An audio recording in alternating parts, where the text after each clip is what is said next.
Hi, everybody. Welcome to Life Stories Podcast, People Helping People. I'm Shara Goswick, your host, and I'm so glad that you're here. Today on the podcast, I speak with Wendy White from Face It Together. Face It Together is a program that meets people who are in addiction right where they are and walks them through their healing journey every step of the way. Our word of the week this week It's the word of the week. is shame. Wendy said something very interesting to me that stood out in our conversation. She said, when people have a cancer diagnosis, they tell everyone or they tell the people around them so that they can get help and they can get what they need, and they want people to know the journey that they are on. But when they are in addiction, they are ashamed. And that makes sense for people to be ashamed, but often that's what keeps people from seeking help, is walking in that shame. And you can walk in shame for a whole lot of other reasons besides addiction. But I hope that if you know someone or even you yourself are ashamed of something that's in your life that you really know you need help with, I'm hoping that you will ask. I hate shame. I hate that it keeps us from getting hurt. It did for me for years, for particular reasons, and I hate it. I hope that you will listen to this interview, be encouraged and inspired maybe to point someone to this program if you know someone that needs help. But don't be ashamed to ask for help, whatever it is that you're going through. Thanks for being here. Have a great day. So thanks so much for being a guest today. I'm excited to learn about this program. Thanks for having me. I read a little bit about Face It Together, but will you tell me what Face It Together is and what y'all do? Yeah, absolutely. So we are a nonprofit headquartered in Sioux Falls, South Dakota, and we also have an office in Colorado Springs, Colorado. We have been around for 15 years, so that's exciting for us. And we were really a solution in Sioux Falls where we started, where there was a gap in addiction care. And so we provide one-on-one peer coaching for those with addiction. And then we also recognized that there was a gap in support for loved ones. And so we also provide one-on-one coaching for loved ones. And where that program is unique, it's really focused on the loved one, where when a loved one calls in asking for help, they're always so focused on the person in their life and getting the person in their life the support that they need, but that loved one needs that help and support just as much. And so really focusing on that loved one's wellness. So we provide that one-on-one peer coaching. So all of our coaches have lived experience either as a person with addiction or as a loved one. And so it's being able to use science-based principles along with that lived experience to be able to help people along their journey, be able to relate to them, create that safe, welcoming space, and then help them get to wellness. I saw that about the loved ones program, and I thought that was very interesting because I don't know that I've heard of that before. There may be other people doing it, but that is so important to, to help the people that are trying to help their family. I can't imagine how hard that is when in any situation, when you want to help somebody that doesn't want to be helped. That's hard. It's heartbreaking and it's hard. So I love that y'all do that. How do people find or how do they sign up for your program? Do they have to willingly come and find you and sign up, or how does that work? Yeah, so we get our biggest referral sources is friends and family. So people that have either experienced our program or heard about our program referring people over. But we have on our website, we have a web form people can fill out if they're interested. Our phone number, you can call or text. And then we also have an employer program where we partner with employers to provide our services as an employee benefit. Great. Yeah. And so it can come from that direction as well. So either people realize they have this as an employee benefit, or if they are working, if something happens with their employer and they get drug tested and it comes back positive, it can be an alternative to terminating them. Instead, you engage with Face It Together and then start that journey towards wellness. So lots of different ways. We have a lot of referral partners too, where people are in and they're just trying to connect them with different resources that they need. So that's awesome. So what is for somebody that's never been affected by addiction or doesn't know anybody personally that's had to do that, what does your program look like for somebody that's coming in who has battled with addiction and they want to get out? What does it look like for them? Yeah, so we really try to meet people where they're at. That's our goal. So our sessions, if someone calls in, we go through our wellness or our intake process, wellness consult. And so that is just answering any questions people have. We always say it's like that first phone call, it's picking up that 40-pound phone, right? That's a really Right. hard phone call to make. It's Yeah. hard for people to admit that they need help, recognize that they need help. There's so much shame and stigma surrounding Yeah. addiction. It just makes it extra hard for people to get the support that they need. So we want to make sure we make it as welcoming and as comfortable as possible. So answering any questions, talking through the process. And then we also are very science and data driven. So we also have some questionnaires that we have individuals fill out. And then that's really how we measure the progress that we're making in our program. So those questionnaires are looking at their personal, social, and cultural capital. So it's most of the questions, and really in our recovery capital index, the questions are not about the substance itself, but all Yeah. the other aspects of their life. And so our goal is to help people improve their lives. And then with that becomes wellness from their addiction. And so Yeah. um, sessions are typically once a week for 45 minutes, one-on-one, and we can do those in our office by phone or by video. So we have coach. So just like I know your map on your site, trying to check all the Yeah. boxes, we do the same. So I think last year we had leads from like 45 states, Oh, um, wow. and and a couple other countries as well. So, Wow. but wanting, we're available to anyone. We're very flexible. Again, wanting to meet people where they're at. So then as we look at Yeah. those assessments, we might, recognize areas that individuals, and it's a very individual assessment. So might score lower in maybe their health or their employment or their housing. And then those are the things that we can talk about in the coaching session. We put goals around those items, help connect them to resources in their community that could That's help. great. And then also just, again, having that lived experience, being able, when they're struggling with something, being able to say, yeah, I Right. went through something similar. I did this. This is what helped me. Do you think maybe Yeah. that might be an option? And kind of guiding people through that process. So, That's great. How many coaches do y'all have that are working with people? yeah, so we're a small but mighty team, I Yeah. always like to say. So Yeah. we have about 15 staff members, Yeah. and a lot of our staff might have kind of, not a lot, a few of our staff members have dual roles. Yeah. There's only 4 of us that aren't doing any sort of coaching. Oh, So wow. Yeah, yeah. that's amazing though. So with the loved ones program, how do you help those loved ones that are trying to help their family member? What do you do for them? Yeah, so like I said earlier, we recognize this gap. Right. The loved ones would call in looking for resources and help for their person in their life. And so it's hard to get those loved ones to recognize that Yeah. they too need help. And so the process around that, it's oftentimes just starting with educating around addiction. There's Yeah. so many misconceptions, so much stigma around addiction. And so just being able to break that down.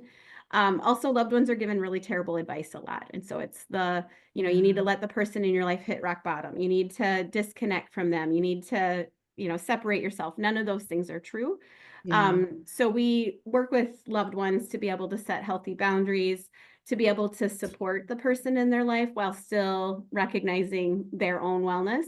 Right. And then also, loved ones, they're, maybe not sleeping at night because they're worried about the person in their life, or they're distracted at work, whatever it might be. And so helping them get healthy coping mechanisms to be able to support that themselves and deal with that stress that's in their life. So, That's great. um, yeah, so So it's just really important. giving them the right tools. Yeah.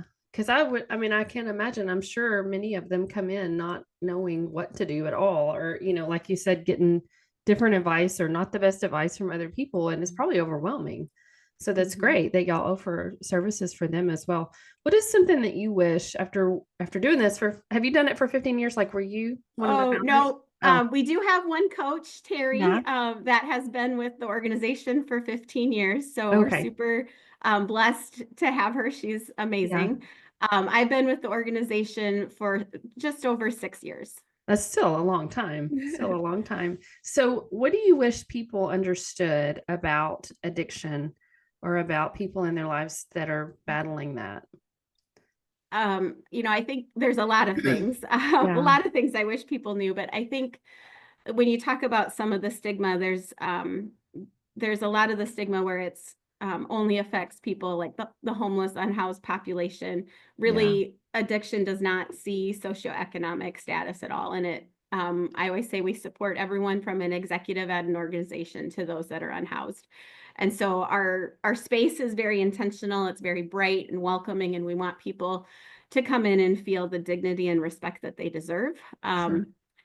And part of that too, a lot of individuals feel like it's like a moral failing, or if, oh, they just need to choose to not use whatever substance. And if it was that easy, then we wouldn't have the Right. problem that we have. And Yeah. so, I think getting people to really understand addiction, understanding how to be supportive, and really changing some of the dialogue around addiction. Yeah. So what part of our employer program is working with employers to change the culture in their organization. So I often equate it to like a cancer diagnosis. If Right. someone has a cancer diagnosis, they tell their employer, they tell their coworkers, everybody rallies around them, and they're doing meal trains and they're doing all these fabulous things to support them Yeah. as they're going through that. When someone's struggling with addiction, whether it's they themselves or a family member, they often suffer in silence. They don't want to Yeah. share that with others. They're ashamed, um, worried that there could be punitive Yeah. consequences. But being able to create a culture that is supportive and can then create that same welcoming and supportive environment, that's a big goal of ours. Yeah. Is there a moment or a story that stands out to you in all these years that you've been doing that just made you think, okay, this is why I'm here. This is why I'm doing what I'm doing? That is a hard one. So Probably a we, lot of moments. yeah, there are a lot of moments for sure. We do during our team meetings that we have coaches share success stories, because it's very important, especially with myself in the CEO Sure. role. I'm not sitting in the coaching room, I'm not having those conversations. And so not wanting to lose sight of what we're doing and why we're doing it. Right. So all of those stories, it's just so meaningful. And to, hear the stories where individuals will come in and they're just like lacking respect for themselves, maybe like baseball cap on their head and like sulked in the corner, not even really wanting to talk. And then hearing the transformation months later, Yeah. they're more vibrant and they've, maybe advanced in their career, or they're gone back to school, or also the stories where it like the trickle effect of an individual choosing to get well, and then the impact that that has on their families, where, Yeah. maybe they've created a mocktail night, where they used to have a glass of wine with dinner and now they're making mocktails with their kids. And it's like this fun Yeah. thing that's now part of their family and part of their nightly routines. Yeah. So all of those, I mean, there's just so many stories, but Right. just being able to see the impact and the life-saving work that our coaches are doing, it certainly makes the work meaningful. That's great. What would you say to somebody who is on that line of reaching out for help? Like, how could you encourage them to take that next step? Whether they reach out to y'all, which I wish they would, or somewhere else, what could you say to encourage somebody? Yeah, I certainly hope that if you're questioning, and so part of our program as well, which I haven't really touched on, we do practice harm reduction. So we do work with individuals, even if they aren't ready to eliminate the substance in their life, but they want to cut back. And so, like, to answer your question, like, what are the steps you can take today? And so Yeah. if you can reach out, again, we can help take that step down, or eliminating one substance in their life or whatever that might be. But there isn't shame in getting help. And so just, being willing to reach out. Um, there's lots of great organizations and a lot of Yeah. great work happening, to be able to help individuals. And so I know it's scary to make that first phone Yeah. call, but I don't think you'll regret it. We work with people whether they um, have had like a actual diagnosis of addiction, or Right. even just questioning their relationship. So like my personal story was with alcohol. I was using alcohol to cope with stresses at work. I wasn't present for my family. Things progressed. Yeah. I'm like, I need to make a change. So even those situations where you're just like, I don't think I'm I don't think alcohol or whatever substance it might be is playing a healthy role in my life, and I need to change that. We're here to help. Yeah, that's awesome. So you mentioned people that even people that just want to cut back. Do you find that happens a lot that people are in addiction that they don't really want to completely quit, but they know it's probably not good for them? Is that something that y'all Well, do with a lot? yeah, I mean that certainly happens. We might have maybe that they are consuming a large amount of alcohol and they want to cut back to a smaller amount. We also have situations where individuals might be using opioids and marijuana and they want to cut opioids out of their life, but they're going Yeah, to continue to use marijuana. Those situations certainly happen. yeah, I also equate that, like, if you think about dieting, which has been a struggle right, for me for my whole life, like if right. somebody tells you you can't have sugar ever again, like, what do you Yeah, want to do? You want to go eat like a whole chocolate cake or something, right? And right, so it's like, okay, what can we do today? All right, if we can take right. you from, you know, a 12 pack of beer to 2 beers a night, that's progress. Like, you're going to be Yes, healthier, you're going to feel better. And what we yeah, often see is those, it's like, okay, let's take these step by step. yeah, And it often does lead to abstinence, but it's like taking the step that you can be okay with today is right. better than not taking a step. Oh, So, sure, sure. You've covered a mhm. lot. Is there anything? I know you said you didn't completely explain the program. I know on the website it says y'all share healing and addiction wellness through genuine connection, data, and community informed solutions. So the connection part, I guess, would be with trying to meet them where they are or Mhm. meet the family member where they are. And the data you talked about, I guess, statistics and what is going on in the world, which I'm assuming it probably changes a lot. What's going on with different drugs and different. I mean, it's sad, but it probably doesn't get better. I mean, the data probably doesn't get any better. Yeah. Yeah. I mean, we certainly see there's, new drugs that have been, coming into the market, Yeah, over time. Did finally see an improvement in overdose deaths this last year in a lot of that's areas. So great. that's a positive thing for Yeah, sure.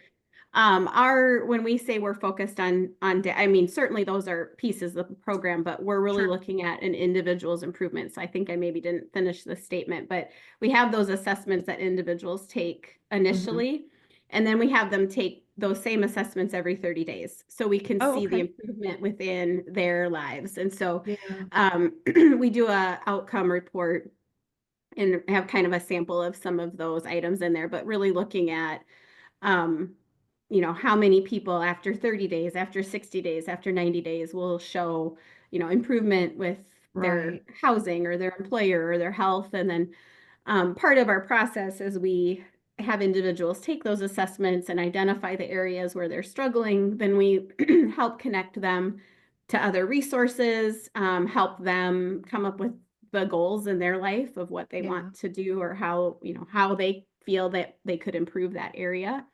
And sure. then just being kind of that accountability, like, hey, where are you at with this? What do you need to do? Or people just don't even know where to start. Like, Yeah, maybe people, their health isn't great. They don't have a primary care provider. They don't even know the importance yeah, of that or how to, excuse me, or how to go about getting connected with a primary care provider. So yeah, helping take the steps to do that, or housing, getting them connected to some sort of housing assistance if that's a struggle or whatever it yeah. might be.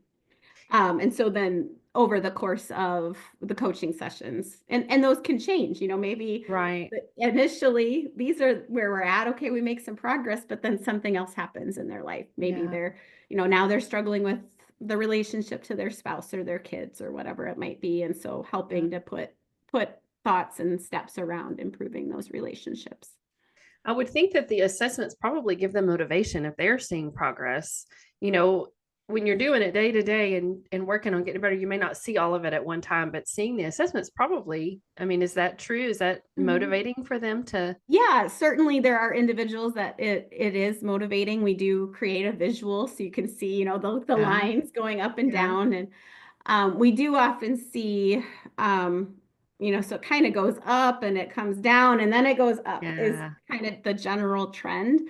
So I Yeah. think often what we see, like the first 30 days, people improve, like, I'm in this, I'm going to do this, like, yay, this is great. Yeah. And then they get into the like 30 to 60 days and it's like, oh crap, this is hard. Life Yeah. is hard. This is tough work. And so we see the best outcomes if people stay engaged like 90 to 120 days. So it kind of goes up and it goes down and then it goes up. And then people really can see the improvement and the impact in their life. Sure. I like what you said about how y'all help, even with simple decisions of finding a primary care provider, which for somebody that you have one and you know how to do that, it's not a big deal. But I've talked to other people on the podcast who are helping. Like, I'm thinking of a woman that works with homeless.